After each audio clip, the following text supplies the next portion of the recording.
Crypto currency में एक घंटे में 20,000 से भी ज़्यादा ट्रांजैक्शन होते हैं। क्रिप्टो करेंसी बहुत ही जल्द एक लोकतांत्रिक करेंसी बनने वाली है। क्रिप्टो करेंसी से दुनिया भर में इलीगल काम बहुत ज़्यादा हो रहे हैं। क्रिप्टो करेंसी के बारे में जानेंगे सब कुछ, और ये भी जानेंगे कि ये कैसे काम करता है, इसके फ़ायदे क्या है, और अगर हम इसका इस्तेमाल करते हैं तो इसके नुकसान क्या है। वीडियो को पूरा देखने के बाद आपको क्रिप्टो करेंसी से जुड़ा किसी प्रकार का कोई डाउट नहीं रहेगा। बस बने रहिए वीडियो के लास्ट। क्या आपने कभी सोचा है कि भविष्य में एक दिन आप क्रिप्टो करेंसी से ही बाज़ार में शॉपिंग करने जाएंगे, इसी से ही आप अपने सारे बिल भरेंगे?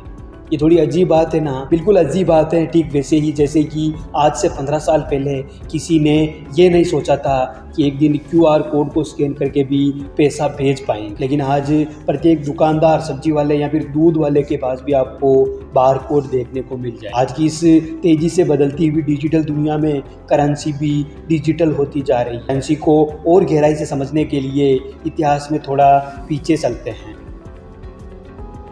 अगर इतिहास में पीछे चलकर देखें तो पहले के ज़माने में लोग सामान के बदले सामान देते, जैसे कि अनाज के बदले दाल, शक्कर के बदले आटा देते। लेकिन धीरे धीरे लोगों को ये समझ में आया कि वस्तु के बदले दूसरी वस्तु देने से एक तो उस वस्तु का इम्पोर्टेंस समझ में नहीं आता, जैसे कि गेहूँ और शक्कर एक जैसे नहीं होते हैं तो गेहूँ के बदले शक्कर कैसे दे सकते। और दूसरा, अगर किसी को गेहूँ के बदले शक्कर नहीं चाहिए और कुछ दूसरी चीज़ें चाहिए तो वो नहीं दे पाता। इस कारण से धीरे धीरे मुद्राओं का प्रचलन हुआ और धीरे धीरे लोग सोने, चांदी और तांबे के सिक्कों से लेन देन करने लगे। और जैसे जैसे दुनिया में अलग अलग देशों का पार्टीशन होता गया, वैसे वैसे प्रत्येक देश अपनी अपनी अलग अलग करेंसी बनाने लग गए थे। भारत में भी ऐसी ही मुद्रा रुपया है जो किसी भी चीज़ की खरीदारी करवा सकता है। ये हमारे देश की करेंसी है और ऐसे ही दुनिया के प्रत्येक देश की अपनी अपनी करेंसी होती है, जैसे कि चाइना की युआन, अमेरिका की डॉलर और जापान की येन करेंसी है। इन सारी करेंसीज़ की प्रत्येक देश में केंद्रीय बैंक द्वारा निगरानी होती है, केंद्रीय बैंक के कंट्रोल में होती है। दोस्तों, क्रिप्टो करेंसी के बारे में जानने से पहले आपको ये ज़रूर जानना चाहिए कि डिजिटल करेंसी और डिजिटल ट्रांजैक्शन में अंतर क्या है। डिजिटल ट्रांजैक्शन में हम किसी बैंक के साथ मिलकर करेंसी का लेन देन करते हैं। यह लेन देन कैश में भी हो सकता है और ऑनलाइन ट्रांसफ़र भी हो सकता है, और ये सब ट्रांजैक्शन हिस्ट्री में देख भी सकते हैं। यहाँ तक कि आप अपने पैसे को हाथ से छू कर भी देख सकते हैं। लेकिन डिजिटल करेंसी में केवल डिजिट होते हैं और लेन देन भी डिजिट से ही होती है। ऐसी ही करेंसी है क्रिप्टो करेंसी। क्रिप्टो करेंसी की शुरुआत 2009 में जापान के एक सातोशी नाकामोटो नाम के व्यक्ति ने की थी। क्रिप्टो करेंसी एक डिजिटल वर्चुअल करेंसी है जिसे आप नोटों की तरह हाथ में नहीं ले सकते, जेब में नहीं रख सकते। इसे केवल अपने ऑनलाइन वॉलेट में ही देख सकते हैं।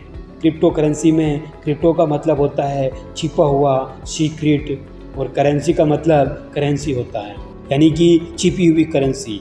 क्रिप्टो करेंसी में जब कोई लेन देन करता है तो यह केवल लेने वाले को और देने वाले को ही पता चलता है। बीच में किसी थर्ड पार्टी जैसे कि केंद्रीय बैंक या फिर गवर्नमेंट को पता नहीं चलता है। क्रिप्टो करेंसी डिसेंट्रलाइज्ड होती है, यानी कि जब यह एक बार अस्तित्व में आ जाती है तो इस पर किसी का भी कंट्रोल नहीं रहता है। अब आप सोच रहे होंगे कि क्रिप्टो करेंसी को अगर कोई कंट्रोल ही नहीं करता, लेन देन कैसे करता है, या फिर क्रिप्टो करेंसी काम कैसे करती है? दोस्तों, क्रिप्टो करेंसी खुद को ही कंट्रोल करती है।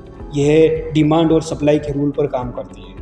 जैसे जैसे इसकी डिमांड बढ़ती जाती है वैसे वैसे इसकी प्राइस भी बढ़ने लग जाती है, और जैसे जैसे डिमांड कम होती है इसकी प्राइस भी गिर जाती है। ब्लॉकचेन क्रिप्टो करेंसी का एक बही खाता है, यानी कि क्रिप्टो करेंसी की वर्तमान में क्या प्राइस चल रही है उसकी लाइव अपडेट देता है, और क्रिप्टो करेंसी के प्रत्येक यूज़र को इसकी प्राइस का पता होता है। आज क्रिप्टो करेंसी में ऐसी बहुत सारी करेंसी हैं जिसमें लोग इन्वेस्ट करते हैं और लेन देन करते हैं। एक रिसर्च के अनुसार आज क्रिप्टो करेंसी में 17,000 से भी ज़्यादा करेंसीज है, जिनमें से 2,000 करेंसीज तो डेप्ट हो चुकी है, यानी कि उनका प्रचलन बिल्कुल ख़त्म हो गया है वो मार्केट में अवेलेबल नहीं है और क्रिप्टो करेंसी का मार्केट के 1.32 ट्रिलियन डॉलर का हो गया है। दुनिया में आज सबसे ज़्यादा इन 6 करेंसी पर इन्वेस्टमेंट और लेन देन होता है। बिटकॉइन, इथीरियम, लाइटकॉइन, टेथर, मोनेटो और रेड कॉइन। अभी करेंसीज का 95% से भी ज़्यादा यूज़ होता है पूरे मार्केट में।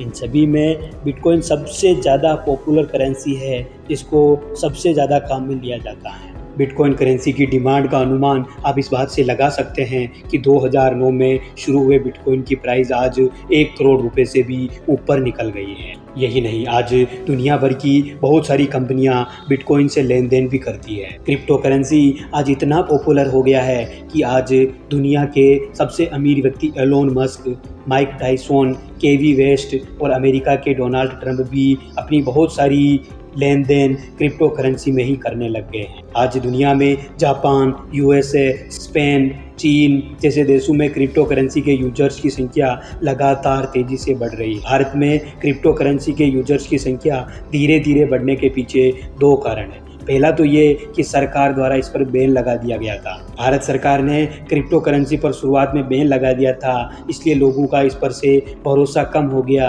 लेकिन मार्च 2020 में भारत सरकार को समझ में आ गया कि भविष्य में इसकी बहुत ज़्यादा डिमांड होने वाली है, इस कारण से बैन हटा दिया गया और क्रिप्टो करेंसी में लोगों का इंटरेस्ट वापस बढ़ने लग गया है।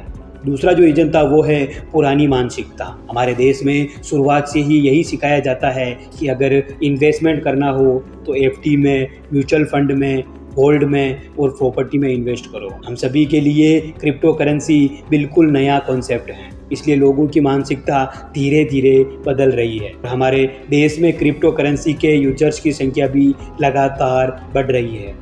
दोस्तों, अगर आप भी क्रिप्टो करेंसी में इन्वेस्टमेंट और लेन देन करना चाहते हो तो ये बहुत आसान है। जैसे कि आप कोई शॉपिंग ऐप चलाते हो, उतना सिंपल। बस इसके लिए आपको प्ले स्टोर या फिर एप्पल स्टोर से किसी इन्वेस्टिंग ऐप को इंस्टॉल करना होता है, जैसे कि मूड्रेक्स, CoinDCX, जेबपे, बायूकॉइन। इनमें से किसी एक ऐप को इंस्टॉल करके आपको KYC करना होता है। फिर आप अपने बैंक अकाउंट से अपने ऑनलाइन वॉलेट में पैसा ट्रांसफ़र कर सकते हैं। इसके बाद आप लेन देन और इन्वेस्टमेंट शुरू कर सकते हैं। चलिए दोस्तों, अब हम यह जानते हैं कि क्रिप्टो करेंसी के इस्तेमाल से फ़ायदा क्या है। क्रिप्टो करेंसी से आप दुनिया भर में कहीं भी कभी भी ट्रांजैक्शन कर सकते हैं। इसमें किसी बैंक या फिर सरकार का कोई रोल नहीं होता है। क्रिप्टो करेंसी में इन्वेस्टमेंट और लेन देन इसलिए भी सेफ है क्योंकि इस पर किसी भी देश की करेंसी की वैल्यू गिरने और नोटबंदी जैसे नियम लागू नहीं होते हैं। ये पूरी तरह ट्रांसपेरेंस होती है, कोई भी कभी भी इसकी लाइव प्राइस देख सकता है और इन्वेस्ट कर सकता है। क्रिप्टो करेंसी में करेंसी आपके वॉलेट में कैसे आई ये भी कोई ट्रैक नहीं कर सकता है। अब आपको समझ में आ गया होगा कि क्रिप्टो करेंसी के क्या क्या फ़ायदे हैं। लेकिन जिस प्रकार सिक्के के 2 पहलू होते हैं, वैसे ही क्रिप्टो करेंसी के फ़ायदे हैं तो बहुत सारे नुकसान भी हैं। क्रिप्टो करेंसी पर प्राइस टैग नहीं लगा होता है, यानी कि इसकी वैल्यू कभी भी घटकर 100 रुपये भी हो सकती है तो कभी भी बढ़कर 1 करोड़ से ऊपर भी हो सकती है। इसकी ऐसी कोई फिक्स प्राइस नहीं है जहां पर ये स्टेबल रहे। जिस प्रकार दुनिया के सारे देशों की करेंसी पर सरकारों का कंट्रोल होता है और करेंसी की वैल्यू गिरने पर सरकार के पास बैकअप प्लान होता है, वैसा क्रिप्टो करेंसी में नहीं होता क्योंकि इसे कोई कंट्रोल ही नहीं करता है। इस कारण से अगर इसकी वैल्यू अचानक से कम हो गई तो लोगों के सारे पैसे डूब जाएंगे। क्रिप्टो करेंसी का इस्तेमाल इल्लीगल कामों में भी बहुत ज़्यादा होता है, जैसे कि स्मगलिंग, कालाबाजारी और सबसे ज़्यादा डार्क वेब में क्रिप्टो करेंसी का इस्तेमाल होता है। दोस्तों, आज दुनिया भर में क्रिप्टो करेंसी को एक लोकतांत्रिक करेंसी का दर्जा देने की बहस चल रही है क्योंकि क्रिप्टो करेंसी का कोई मालिक नहीं है, लेकिन उसे यूज़ करने वाले सभी उसके मालिक हैं। यह देश और राज्यों की सीमा से परे हैं, एक इंटरनेशनल करेंसी है। क्रिप्टो करेंसी के बारे में इतना सब कुछ जानने के बाद आपके दिमाग में ये कन्फ्यूजन ज़रूर होगी कि इतने सारे इसके फ़ायदे हैं तो इतने सारे नुकसान भी हैं। आखिरकार आपको इसमें इन्वेस्टमेंट करना चाहिए या नहीं। आपको बता दें कि क्रिप्टो करेंसी जितना अजीब है, दिलचस्प है, उतना ही रिस्की भी है। अगर आपके पास एक्स्ट्रा पैसा है तो आप उसका कुछ हिस्सा ही इसमें लगाएं, ताकि अगर इसकी वैल्यू कम भी होती है तो भी आपको ज़्यादा नुकसान नहीं हो। और जितना ज़्यादा हो सके इसमें रिसर्च करके ही इसमें इन्वेस्टमेंट करें और अपनी क्रिप्टो जर्नी को शुरू करें। दोस्तों इस वीडियो में बस इतना ही। उम्मीद है वीडियो आपको पसंद आया होगा। उम्मीद है आपके क्रिप्टो करेंसी से जुड़े हुए सारे डाउट्स क्लियर हो गए होंगे। मैं मिलता हूँ इसी प्रकार के एक और नए वीडियो में। अगर आप चैनल पर नए हैं तो चैनल को सब्सक्राइब कर दीजिएगा, ताकि इसी प्रकार की कोई भी नोटिफिकेशन मिस ना हो।